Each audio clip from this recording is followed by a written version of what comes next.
The major one, usually everyone sees a hyperactivity. So if the child is fidgeting a lot and they can't sit like for not even 5 minutes, which they don't like. Say for example, the child doesn't like maths and they can't even sit straight for 5 minutes. Then they just want to move around, walk around, and they want that breaks. Okay, that's what they show. Okay, they manifest that. That's one. Or they just blurbs up. Like, they don't even finish, you don't even finish the question, but they just blurbs up the answers. So that's one of the things.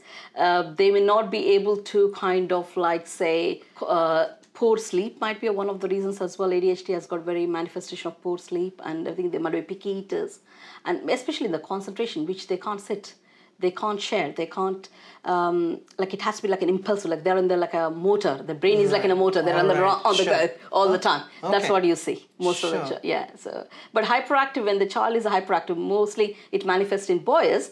That's why it's picked up more in boys. It's misdiagnosed in girls. It's not diagnosed very well in girls because girls are naturally not very hyperactive. They're not fidgety. They're not, but they have got other symptoms where we need to work out. Like say some of the girls, what they do is like in the school, they always say, okay, in the class, they want to be in the front and say, I want to do this work. I want to go around. Like they're moving a lot. They're going for toilet breaks a lot. You need to watch out that. Is it really the toilet or is it the one they want that movement break because they can't sit at one place. It's amazing how it manifests, and the girls are actually very clever. I sometimes feel that they just they absorb and they learn how to cope with it, and then it does later in their life. In the childhood, they cope. They mimic things a lot, and they can cope because they find their own strategies and all because it's very structured in the schooling and everything. They can manage.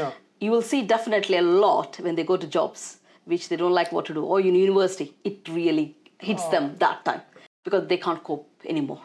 So it's a very, that's what I think the ratio is about 3:1. I think boys are more diagnosed than girls. Because it's because of this, because it's not shown. How can you measure a concentration unless the child says to you? It's quite challenging for girls. Exactly.